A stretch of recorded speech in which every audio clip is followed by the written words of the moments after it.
Good morning my dear students. Online recorded class में आपका स्वागत है। पिछले वीडियो में आप लोगों ने पर्यायवाची तथा भिन्नार्थक शब्दों के बारे में अध्ययन किया था।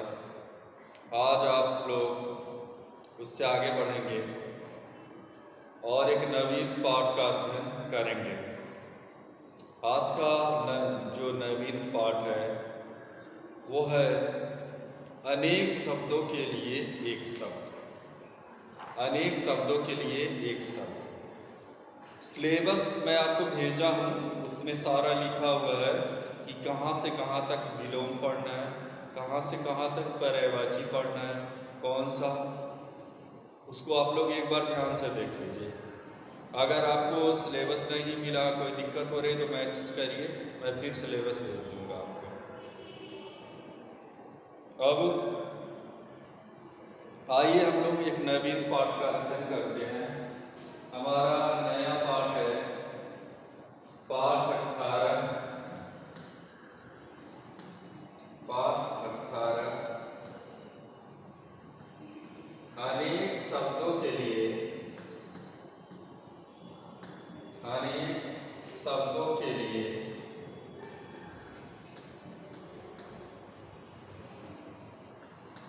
अनेक शब्दों के लिए एक शब्द।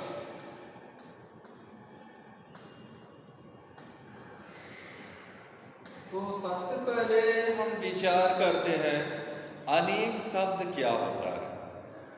हिंदी भाषा को पढ़ते समय, लिखते समय सबसे बड़ी समस्या ये थी कि एक खूब लंबे चौड़े वाक्य का प्रयोग करना पड़ता था। पहले जब व्याकरण का सही ढंग से प्रयोग नहीं होता था, सबको व्याकरण का ज्ञान नहीं था, तो खूब लंबे चौड़े वाक्यों का प्रयोग करना पड़ता था। ठीक है, जैसे वह महल जिसमें राजा रहता, वह महल जिसमें राजा रहता है।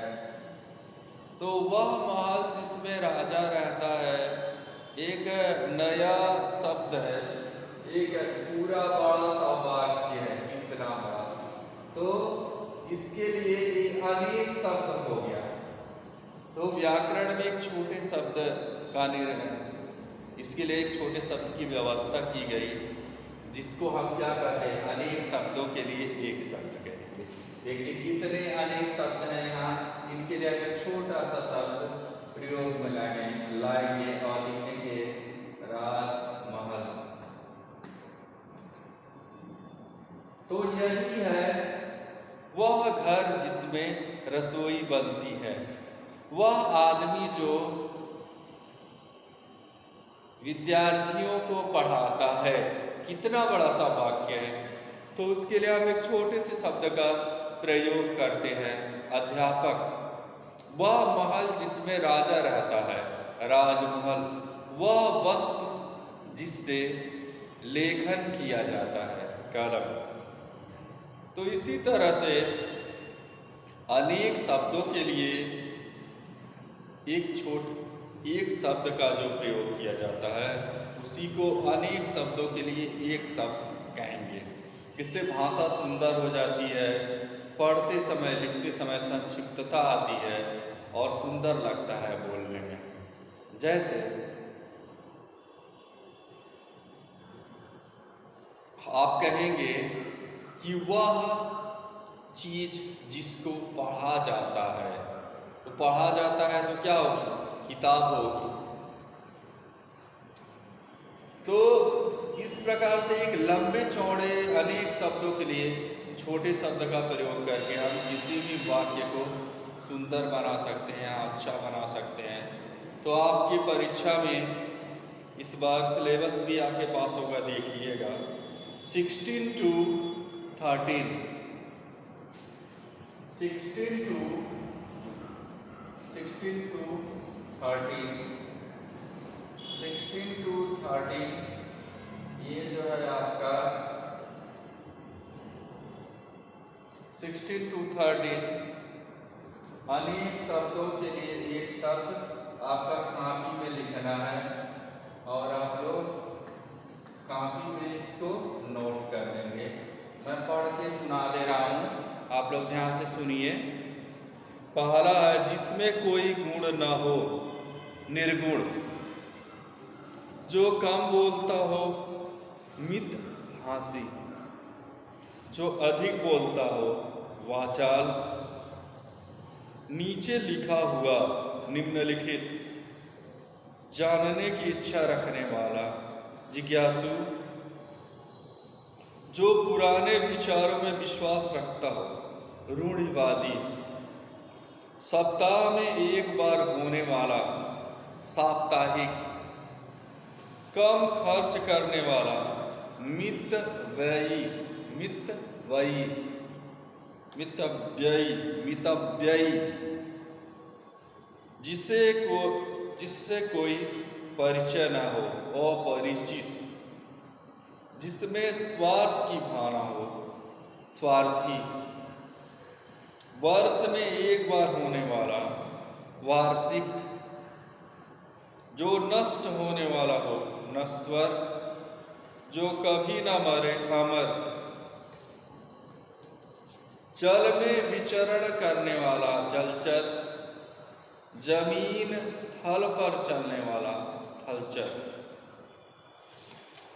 तो इस तरह से आप लोग अनेक शब्दों के लिए एक शब्दों को लिख लेंगे। अब थोड़ा मैं और आगे बढ़ता हूँ और कहानी लेखन की ओर चलता हूँ। इसके बाद आप लोग एक और पाठ का अध्ययन करेंगे। जो नवीन पाठ है वो क्या है?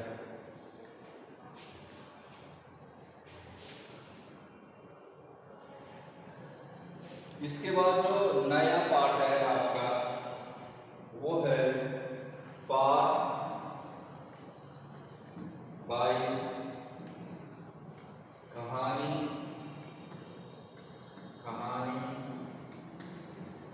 लेखन। कहानी लेखन पाठ 22 है कहानी लेखन। कहानी है अनोखा उपहार। कहानी है अनोखा उपहार।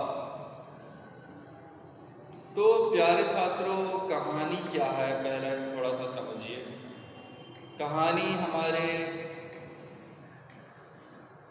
अतीत की घटना को हम किसी से सुनते हैं या किसी की कल्पना को जो हम सुनते हैं वो कहानी होती है। कहानी साहित्य की एक विधा है।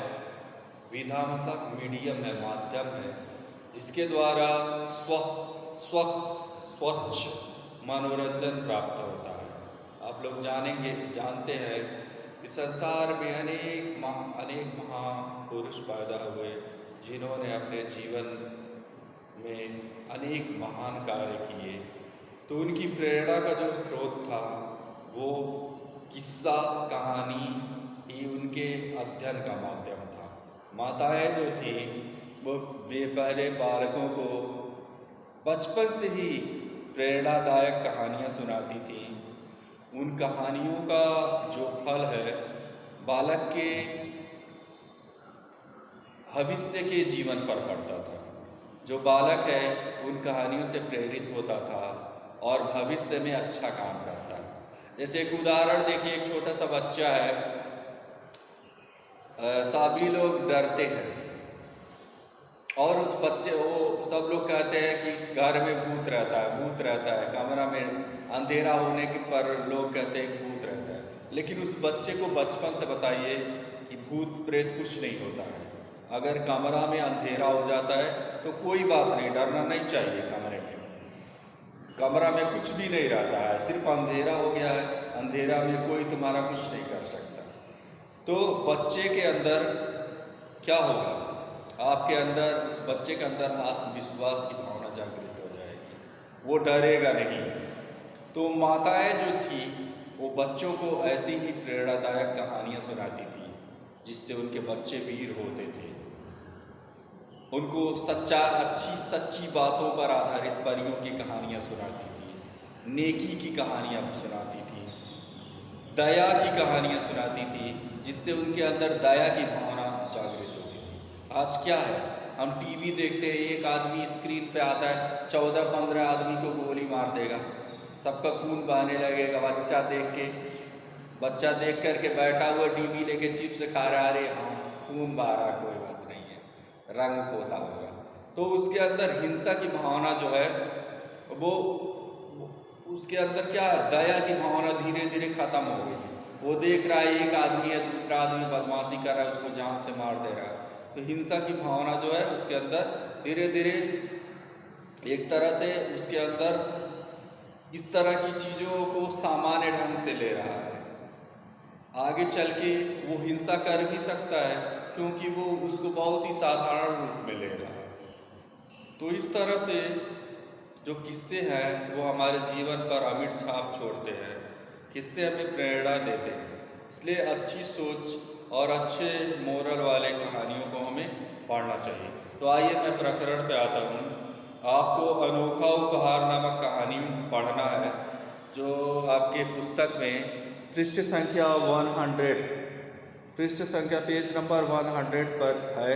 इसको आप लोग अपने कॉपी में नोट कर लेंगे या किसी माध्यम से पढ़ेंगे। तो अनोखा उपहार नामक जो कहानी है वो इस प्रकार है। मनोज नाम का एक लड़का था, उसका मित्र प्रदीप बहुत अमीर था। एक दिन प्रदीप ने मनोज को अपने घर खाने पर बुलाया। मनोज और प्रदीप के गांव पास पास ही थे। बीच में एक नदी पड़ती थी। बरसात का मौसम था। मनोज प्रदीप के गांव की ओर चल पड़ा। रास्ते में मनोज को उसका मित्र अनिल मिला। वह गरीब था। उसने मनोज को कुछ बढ़िया आम दिए, किंतु गरीब अनिल के द्वारा दिए गए आम मनोज ने रास्ते में ही फेंक दिए। वह तो प्रदीप के यहाँ तरह तरह के स्वादिष्ट व्यंजन, पकवान और मिठाइयाँ खाने का सपना देख रहा था। मनोज आगे बढ़ा। बरसात के कारण नदी में उस समय बाढ़ आई हुई थी। अब तो नदी पार करना उसके लिए असंभव हो गया, इसलिए उसे वापस लौटना पड़ा। घर वापस लौटते समय रास्ते में मनोज को जोरों की भूख लगी। तब उसे अनिल के दिए हुए आमों की याद आई। वह उस जगह पहुंचा जहां उसने वे आम फेंके थे। मनोज धूल में सने हुए आम खाने लगा। अब उसकी जान में जान आई। उसने मन ही मन अनिल का आभार माना। वह समझ गया कि उत्तम वस्तु के लोभ में हाथ आई हुई साधारण वस्तु का कभी अनादर नहीं करना चाहिए। तो प्यारे छात्रों, ये कहानी जो है आपको अपनी कॉपी पर नोट करना है और पुस्तक से एक बार मिला लेना है। तो इस तरह से आपको अनोखा उपहार नामक कहानी का अध्ययन करना है और इसको याद करना है। आने वाले 23 नवंबर जो आने वाला महीना है, इसमें 23 नवंबर से आपकी परीक्षा प्रारंभ हो जाएगी और इसके पहले आप लोग अपने अध्ययन पर ध्यान दीजिए। जो पढ़ाया लिखा गया है उसको सही ढंग से पढ़ते लिखते रहिए। अब अगले वीडियो में मैं फिर आपको हिंदी व्याकरण पढ़ाऊँगा। धन्यवाद। और एक चीज़ मैं बता दे रहा हूँ आपको, जो शुरू से ही वीडियो भेजा गया है, जो लोग नहीं पढ़े हैं उसको ध्यान से पढ़ें। इस वीक के बाद मेरा रिवीजन शुरू हो जाएगा, या इस वीक में ही रिवीजन शुरू हो सकता है। जो आने वाला वीक है उसमें रिवीजन शुरू हो जाएगा। जो लोग पढ़े नहीं हैं शुरू से, वो चाहेंगे तो फिर से अभी एक बार और रिवीजन कर लेंगे एग्ज़ाम के पहले। उनका पूरा सिलेबस मैं तैयार करा दूँगा। तो जो आपके पास जो आपके मित्र हैं पढ़ने लिखने में ध्यान नहीं दे रहे हैं, उनको बताइए कि वो इस वीक से एकदम कंटिन्यू वीडियो देखना शुरू कर दें और रिवीजन प्रारंभ होने जा रहा है। Thank you.